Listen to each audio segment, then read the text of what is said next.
The next question is from Steve Coe. Latest available research from the ABS 2012 Personal Safety Survey and the Australian Institute of Criminology indicates that at least 1 in 3 of victims of family violence in intimate relationships happen to be the men. And the perpetrator significantly happen to be the women. And I should know because I must say I am a victim. I was a victim. I was assaulted and I suffered immensely with psychological trauma. But the thing is that nobody believed me.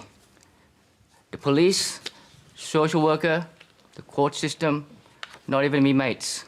You see, I just happen to be a bloke. So I asked the panel,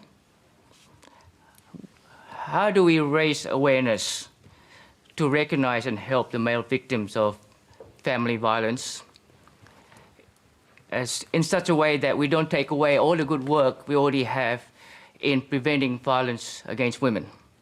Simon, you can start us off.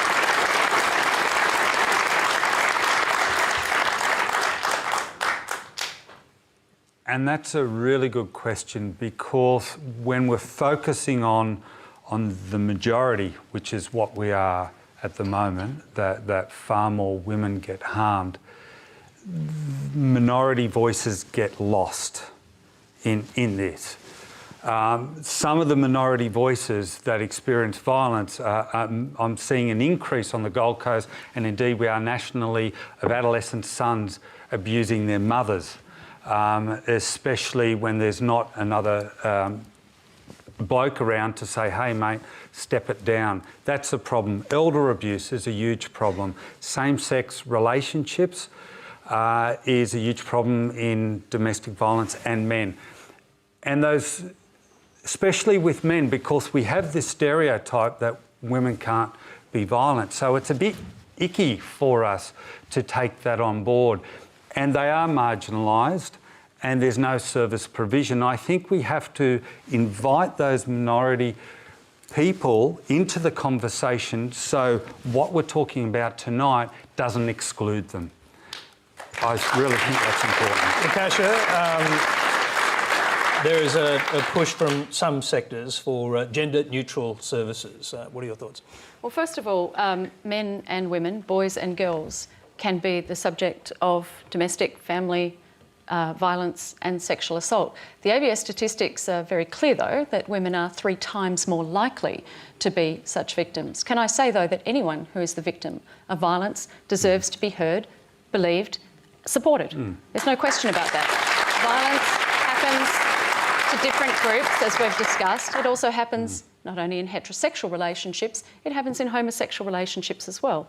The vast majority of perpetrators are men, and that's why it's considered very much a gendered issue across the world and here in particular. So when you talk about neutrality, yes, we have to engage men. You've heard very good reasons tonight from everyone on the panel as to why that is critical, while behavioural change is critical.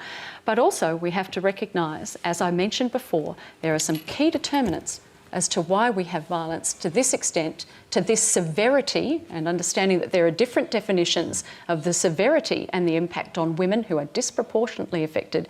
When you take that into account, we have to acknowledge that this is still a gendered issue. So neutrality doesn't always cut it. You've said it, Charlie, tailored programs, targeted programs. One size fits all doesn't work. There is a gender aspect to this issue, and that is not to say that other quick response if you're going to get inside. Victims. And we can hold that gendered approach very comfortably with psychological approaches of attachment trauma and strength-based engagement approaches. It doesn't have to exclude each other. We can hold multiple approaches and invite the mental health services, invite psychologists, invite mental health experts, as well as all the other people already that are engaged in this conversation. We're just about out of time. Natasha wants to jump in and just respond briefly. One line, she says. Our vision is of a violence-free Australia.